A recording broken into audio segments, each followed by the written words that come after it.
أعوذ بالله السميع العليم من الشيطان الرجيم. بسم الله الرحمن الرحيم. الحمد لله رب العالمين، والصلاة والسلام على أشرف الأنبياء والمرسلين، حبيبي وحبيب إله العالمين أبي القاسم محمد. اللهم صل على محمد وعلى أهل بيته الطيبين الطاهرين المعصومين الذين أذهب الله عنهم الرجس وطهرهم تطهيرا. اللهم صل على محمد.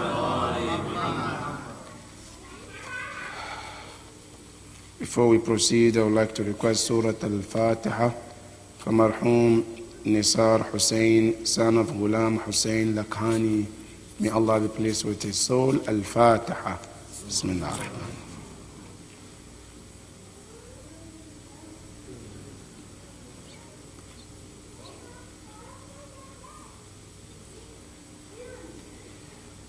Another request of Surah Al-Fatiha for all your marhumin and marhumat. May Allah be pleased with all of them. Bismillah ar-Rahman ar-Rahim.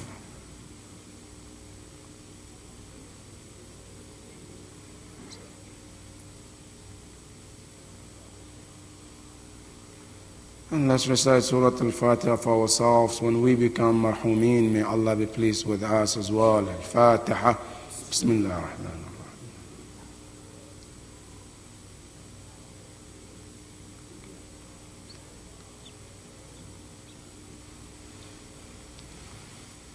صلوا على محمد وعلى محمد. صلى على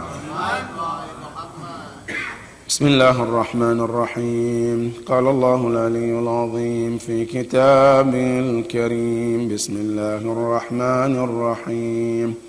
لا إكراه في الدين قد تبين الرشد من الغي، فمن يكفر بالطاغوت ويؤمن بالله فقد استمسك بالعروة الوثقى لا انفصام لها، والله سميع عليم.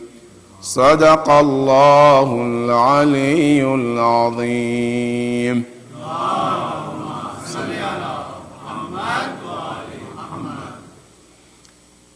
This ayah is mentioned in Surah Al-Baqarah and is part of the Surah Ayatul Kursi that we read.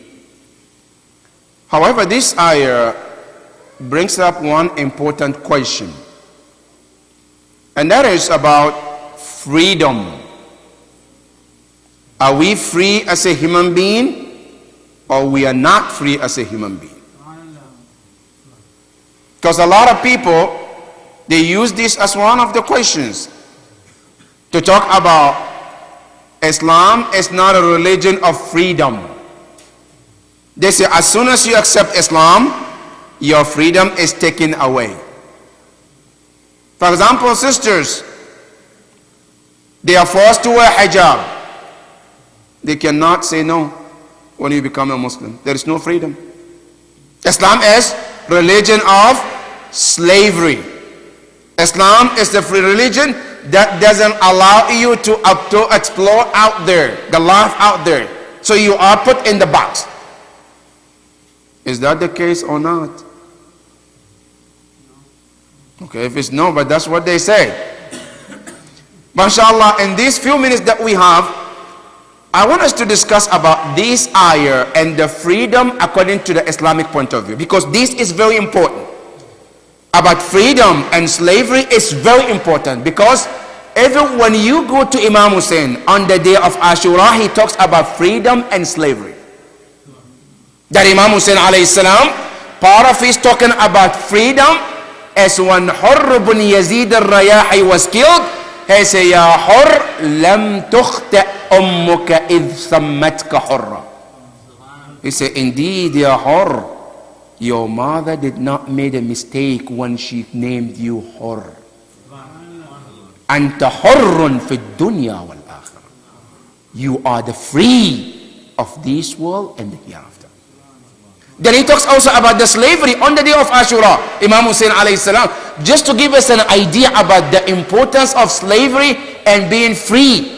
That Imam Hussein, when you look at those enemies, And he said to them, he said, An-nasu abidud dunya. He said, people are slaves of this universe. وَالدِّينُ لَائِقٌ عَلَىٰ أَلْسِنَتِهِمْ. And the religion is nothing but on their tongue. They say it, but it's not in their heart. But Imam Hussein mentioned them that they are slaves of this dunya. So you see, Imam Hussein on the day of Ashura, he talks about slavery and freedom. And that tells you that it's very important. Now, coming back to the ayah, Allah subhanahu wa ta'ala talks about La ikrah fi din. This ayah was revealed upon the Prophet when a man called Abu al-Husayn with the Sad. Husayn, not Hussein, with the sin. Abu al-Husayn was a man who came and accepted Islam. When he accepted Islam, he has two sons. They were Christians. They didn't convert to Islam. And then the caravan missionaries came from Sham. And they were calling people to Christianity. The children of this Abu al-Husayn, not only they didn't convert to Islam because their father became Muslim, they even went one step ahead. They went and conjoined the missionaries. And they left to Sham.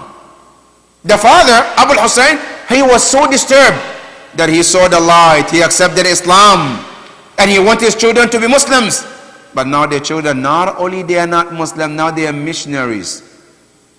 So he came to the Prophet. Ya Rasulullah, I have a question. What is the question? The Prophet asked him. He said, I have two sons. They're not Muslims. They converted, they are Christians. And now they're even gone to become missionaries. Now they left this place and they went to Sham. Ya Rasulullah, do I have your permission to go to Sham and bring them back to here and force them to become Muslims? That was his question. Do I have permission in Islam to go to Sham, bring them back to here, and then force them against their will to become Muslims? Before the Prophet said a word, Allah subhanahu wa ta'ala sent the text message. You know the text message? Wahy?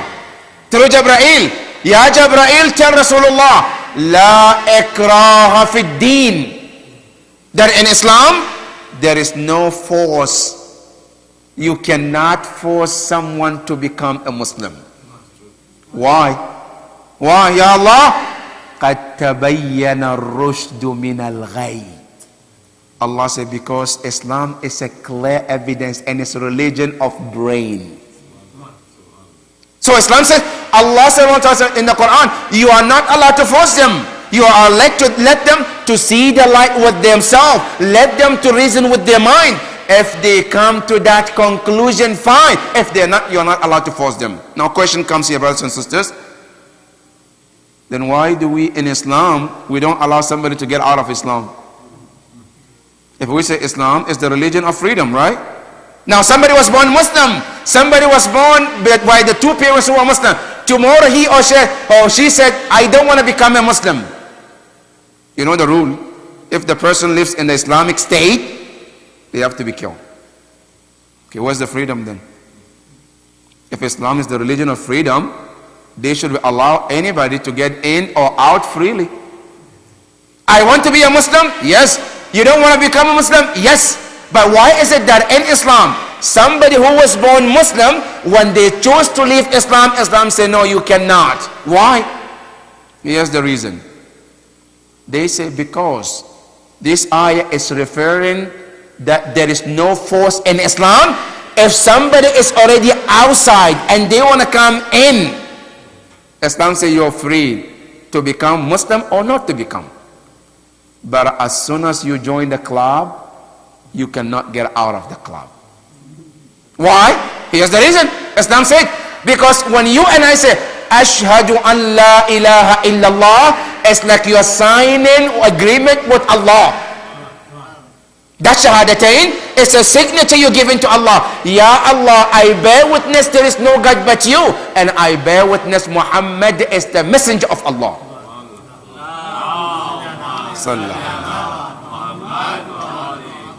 And this agreement is a life commitment with Allah subhanahu wa ta'ala.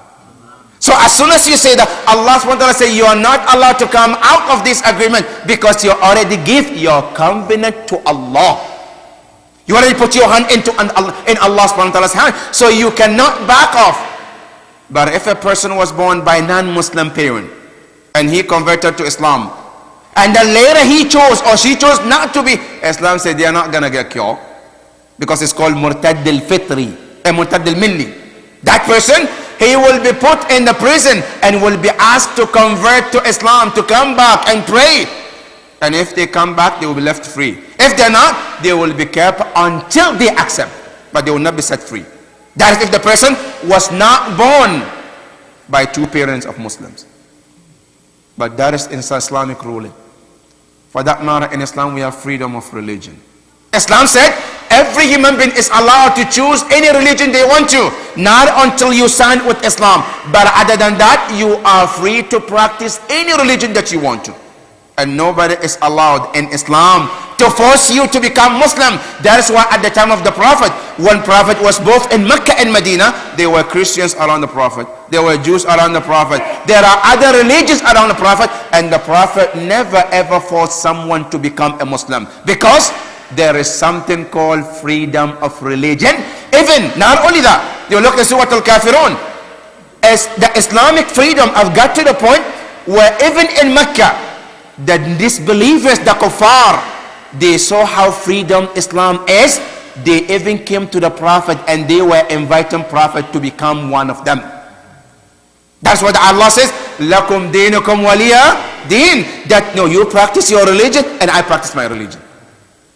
So the first freedom in Islam is freedom of religion. Every person have the right to choose any religion they want and nobody is allowed to force them. That's number one. Number two, you know, in Islam they have something called freedom of travel.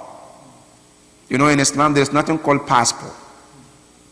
It was invented later on in Islam. But before Islam and up to date, Islam doesn't know something called passport to travel. Because Allah said in the Quran, Inna al-arda lillah, the earth belongs to Allah. Siru fil ard.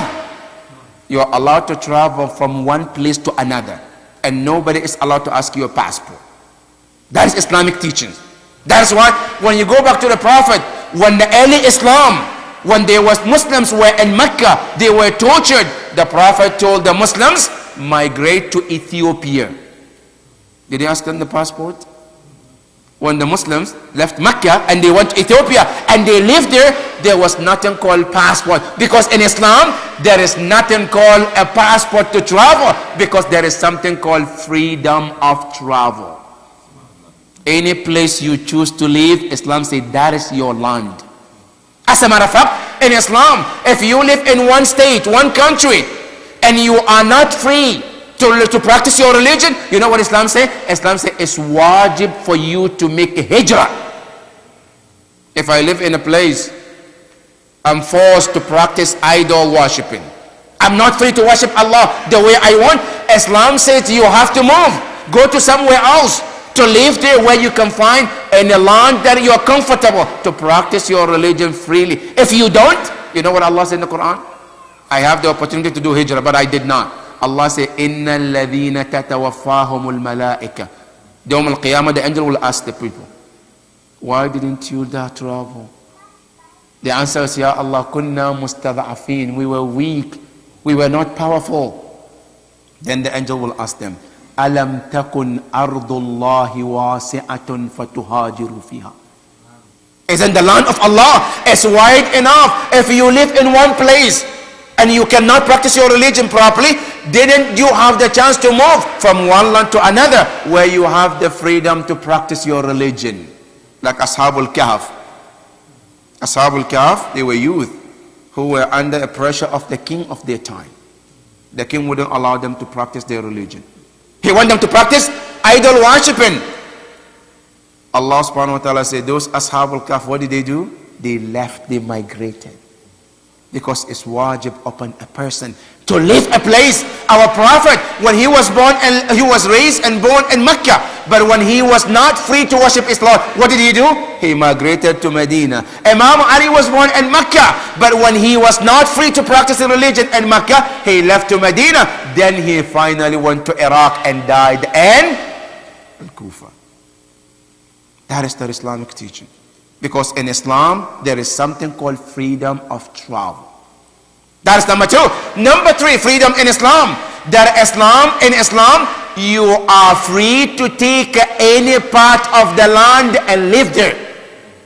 Do you know in Islam, they don't sell lands? Here, when you go, mashallah, they write the list. Land for sale. In Islam, they don't sell land. Why? Because there is one rule in the fiqh. They says, Al-ardu lillah wa liman ammaraha. The land belongs to Allah and for anyone who developed that land. In Islam, there are 2 kinds of land. There is one land is called Ardul Anwa, the land that Muslims fought the enemies and they were able to conquer and they took that land. That land, if you want to develop that land, they say you have to give something to Islam. Why? Ask for just a respect for the blood of the shuhada who got killed. And it's not, you don't have to pay for that land. No, you take it and you give some donation to Islam. But if the land was just belong to Muslims, they didn't fight, there is nothing, Islam says you are allowed to take as much as you need.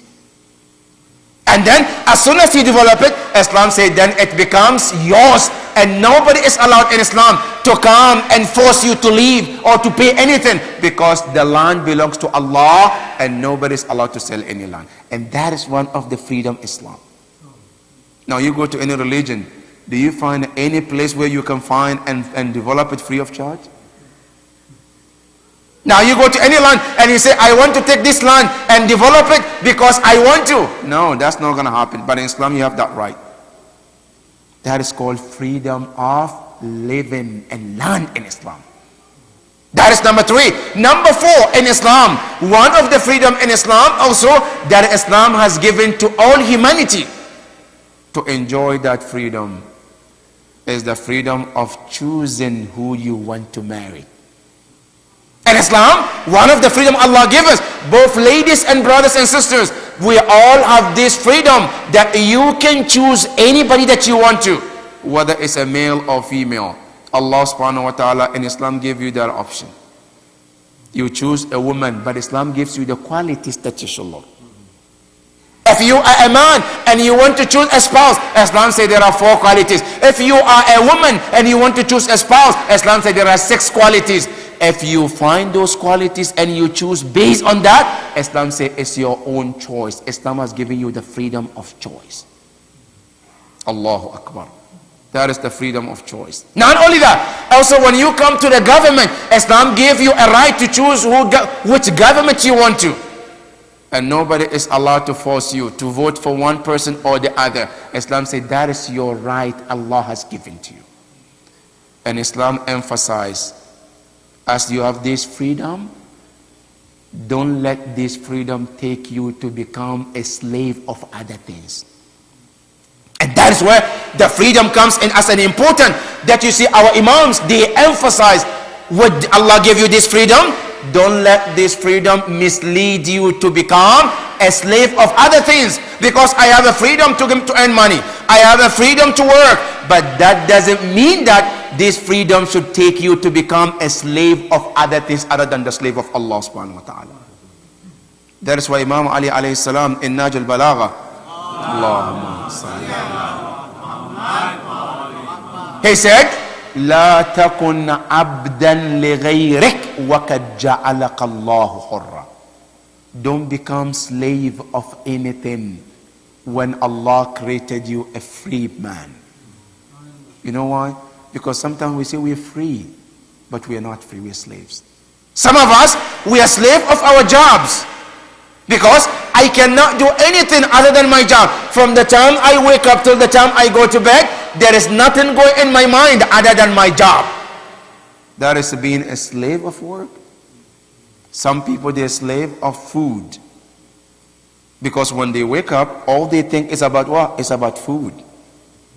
They cannot function without doing anything. Every time when they think it's about food, that is being a slave of a food. Some people, they are slave of their look.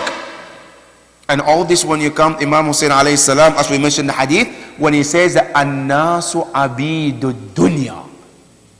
People are, majority of the people, they are slaves to this world. How are they slaves to this world? They are slaves because they are clinging to certain things in this world. That they are, in terms of that, they are like servant of those things. And they cannot stop it. And Imam Hussein alayhi salam, in one of the hadiths, he said, be careful how you present yourself to other things. He said, never become a slave of other things when Allah subhanahu wa ta'ala made you a free person. Be free in your thinking. Be free in whatever you do. And become only the slave of Allah subhanahu wa ta'ala. Because when you become a slave of Allah, that being slave of Allah frees you from becoming slave of any other things in this world. But as soon as you say, I don't want to become slave of Allah, then you become a slave of other things other than Allah subhanahu wa ta'ala. That is why you see Allah subhanahu wa ta'ala in the Quran, when he described the prophets, you know, the description that he gave them is Abdullah, the servant, the slaves of Allah. Imam Ali alayhi salam,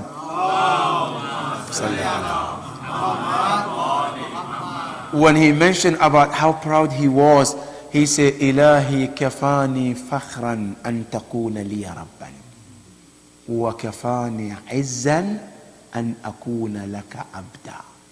Ya Allah, it's my honor that I am your servant. The honor of a person is not in the money or position or power. The honor of every human being is when you become a slave to Allah subhanahu wa ta'ala. And that is why you see the Prophet says, I have so many names, but the best name that I like the most is to be called Abdullah. Because when you say Abdullah, the servant of Allah, the slave of Allah, that gives you the honor and the dignity that you're free from every slavery in this world. Prophet Isa alayhi salam, when he arrived in this world and he wanted to describe himself, when they asked the mother, where did you get this child from? The answer was, فَأَشَارَتْ إِلَيْهِ. She pointed at Isa. Now Prophet Isa wanted to describe himself. Look at the Quran in Surah Maryam. How did he describe himself? قَالَ إِنِّي عَبْدُ اللَّهِ. Isa alayhi salam, when he describes himself, he says, Ya Allah, but the people and the audience, Inni Abdullah, I am nothing but the slave of Allah. Atani al-kitaba wa ja'alani nabiyya. Allah have given me a book and he made me a slave of nothing but him. And that is the importance of being free man. Imam Hussein alayhi salam, on the day of Ashura, when you look at the enemies, you know what he said to them? He said, إِن لَمْ يَكُمْ لَكُمْ دِينٌ. If you have no religion, you have no God in your life, he said, فَكُونُوا أَحْرَارًا فِي دُنْيَاكُمْ. At least be free in your mind. Don't be slaves to other people because they ask you to do things for them. Don't be slaves for yourself. He said, become a free man. When you think freely. When you act freely. That is Imam Hussein alayhi salam. كُونُوا أَحْرَارًا فِي دُنْيَاكُمْ. And that was when Imam Hussein alayhi salam was trying to get the people to understand about the severity of what they're trying to do. And Imam Hussein alayhi salam looked at them when he tried to advise them, and they would not listen. Imam Hussein alayhi salam said to them, he said, before anything, I know you have a right upon me as your imam to advise you and tell you the truth. If you're listening, alhamdulillah. If you don't listen, then you have nobody to blame but yourself. And Imam Hussein alayhi salam started to address them, to tell them the truth. Imam Hussein alayhi salam, the first thing he said, Unduru gharban wa sharqan. Look the east and west. Would you find somebody who is known as the grandson of the Prophet beside me? He said, look, if you find someone beside me, let me know. And if you don't know that I am the grandson of the Prophet, he said, I urge you to ask some of the companions that you know. One of them is Ibn Abbas. He said, ask him. One of them is Jabir al-Ansari. Ask them. He says, they will tell you they have heard the Prophet said, Al-Hasan wal-Husayn, Sayyidai Shababi Ahl al-Jannah. He said, he will tell you that he heard from my Prophet, from the Prophet, that the Prophet said, Al-Hasan and Hussein, they are the masters of the youth of heaven.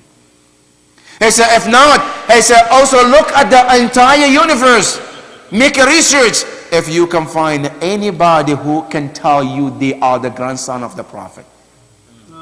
When they started to hear this, Umar bin Sa'ad la'natullahi alayhi, he said to one of them, he said, start to hit the drum so we don't hear what Hussein is saying.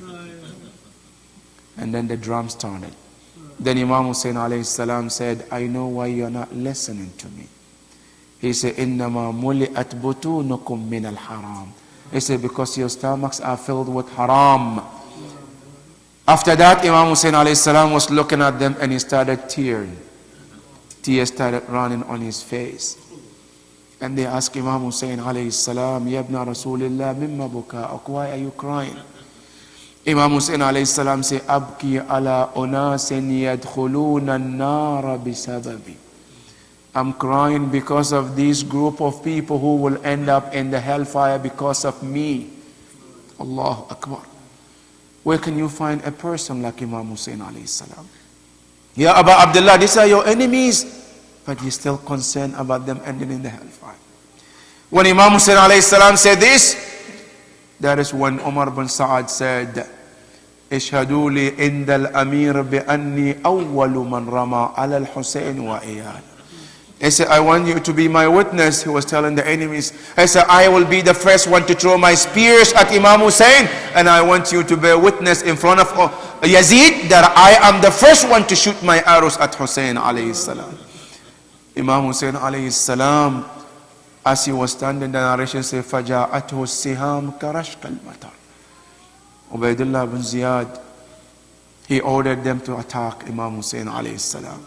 That is when the arrows started to fly at the tent of Imam Hussein alayhi salam. The narration says when the arrows started to come, Habib ibn Mudahir, he was so angry and he wanted to retaliate. Imam Hussein said no. He said wait until they hit one of us. And if they do hit one of us, I said we will not revenge until one of us is killed. And if one of us is killed, then we have the right to defend ourselves. The narration said that was when Hurr ibn Yazid al-Rayahi, he looked at the crowd when he was with them and he said to them, Ya Umar bin Sa'ad, anta qatil al-rajul, are you really want to kill Imam Hussein? Then Umar bin Sa'ad said, Naam, really yes. He said, Qital, a war that the least that will happen is the heads of men have to fly on this field. Then Hurr ibn Yazid al-Rayahi, when he heard this, his face changed. And he started shivering. Umar bin Sa'ad said to him, why are you shivering? You are known to be a hero. You are known to be a strong man. Why this? Umar bin Sa'ad, to his shock, he got the news from Hurr ibn Yazid al-Rayahi. He said, Wallah, I'm not shivering because I'm scared. He said, Inni ukhayyiru nafsi bayna al-jannati wal-nar. I'm making decision between Jannah and Nar. I want to make a decision. Should I go with you to end up in the hellfire, or go with Hussein and end up in the hellfire? Allahu Akbar. And then he said, فَوَاللَّهِ لَا أَخْتَارُ عَلَى الْجَنَّةِ شَيْئًا. He said, I will never choose anything over the heaven. He held his sword towards the up, and then he turned it down. And among the Arabs, when the sword is up, means I'm here for fight. Down means for peace. When he turned his sword down, then he faced towards Imam Hussein alayhi salam. And then he came to Imam Hussein. And he said, Ya Aba Abdullah, Ana alladhi ja'ja'tuka fi tariq. I'm the one who hurt you on your way to Karbala. I'm the one who brought you all the way to this place. But I didn't know that the people want to kill you, Ya Aba Abdullah, until this final moment But my question to you, هل ترى لي من توبة? Is there any room for my tawbah and repentance at this stage? Imam Hussein alayhi salam, look at the kindness of Ahlul Bayt. Look at the heart of Ahlul Bayt alayhi salam. Imam Hussein alayhi salam said to him, Naam ya hur, in tubta tab Allahu alayk. If you're sincere in your tawbah, Allah will forgive you, and I forgive you already ya hur. Come in ya hur. Hur came closer to Imam Hussein alayhi salam. And Imam Hussein told him, come down, leave your horse alone. He said, Ya Aba Abdullah, I will do better on my horse than if I stand on my feet. So can you give me permission? Imam Hussein alayhi salam said, you have the permission, Ya Hur. Then he said, Ya Aba Abdullah, I have another request if you honor my request. Imam Hussein said, what is your request? He said, I don't want anybody to go to the battlefield before me, Ya Aba Abdullah. He said, I want to be the first one to die, to become Shaheed Karbala. He said, why is that? He said, because I cannot stand to see anybody get killed when I'm still breathing, and I know that I'm the one who caused you to come to this place. Imam Hussein alayhi salam said, if that is what you ask for, I said, your request is honored. And he was the first one to go to the battlefield. And then narration says, as he was going to the battlefield, he turned 3 times and looked at Imam Hussein, and he said to him, am I really been forgiven, Ya Aba Abdullah? And Imam Hussein said, Na'am ya Hur, you have been forgiven, and Allah already forgave you. And as he walked forward, he turned the second time, Hal li min tawbah, am I forgiven? I say, you are. 3 times before he went to the battlefield. And then he went to the battlefield. The narration said, and he fought those enemies until the enemies came around him, and they started to attack Hurr ibn Yazid al-Rayahi, and then he fell on the ground, and he said, Assalamu alayka ya Aba Abdullah. Peace be upon you, O Imam Hussein alayhi salam. And then Imam Hussein, as soon as he heard his salam, he said, Wa alayka salam ya Hurr. I say, also peace be upon you, Ya Hurr. Then Imam Hussein rushed towards him. And when Imam Hussein got to him, he was in his last moment. He was breathing and he was looking at Imam Hussein alayhi salam. The narration stated he wanted to say things, but he couldn't talk in that last moment. And Imam Hussein alayhi salam, he said to him, Ya Hurr, Wallahi ma akhta'at ummuka idh sammatka hurra. I said, blessed be to on your mother when she named you Hurr. You are free. Anta hurrun fi dunya wal akhirah. There is no free man like you, Ya Hurr. And then Imam Hussein alayhi salam said to him, I say, Ya Hurr, I say, you die shaheed, and you lived as a free man and die shaheeda, and Yawm al-Qiyamah you will be raised with the Imam Hussein alayhi salam. The narration said, then Imam Hussein was looking at these holy man, and then he said, Wallahi man zarani wa ma zara al-hurr faqad jafani. He said, anybody who come to my visit and fail to visit Hurr ibn Yazid al-Rayahi, I say, the person has not visited me. Allahu Akbar. The narration said that was the moment of the Shahada of Hurr. And then Imam Hussein alayhi salam picked up Hurr and brought to the tent. And the entire crowd, when they saw the jutha, the body of Hurr, they all started crying. And Imam Hussein made the azaa for Hurr ibn Yazid al-Rayahi in his tent. When everybody was sitting and they were crying, and Imam Hussein said, فَعَلَى الْحُرِّ فَلْيَبْقِ الْبَاكُونَ. Upon Hurr is that anybody who wants to cry should do so. And that not minute later, and then the narration said they started to attack the Ahlul Bayt of Imam Hussein alayhi salam, including children, including the young girls. The narration said nobody was left until all the men was killed, and then they started to burn the tent of Imam Hussein alayhi salam. The narration says Sukaina was running from one tent to another, until Muslim said, I was watching the entire war, and I saw this girl was running from one tent to another. Because you know the tragedies here, brothers and sisters, when any tragedy happens to any family, the adults, they know how to react, but what about the children in the family?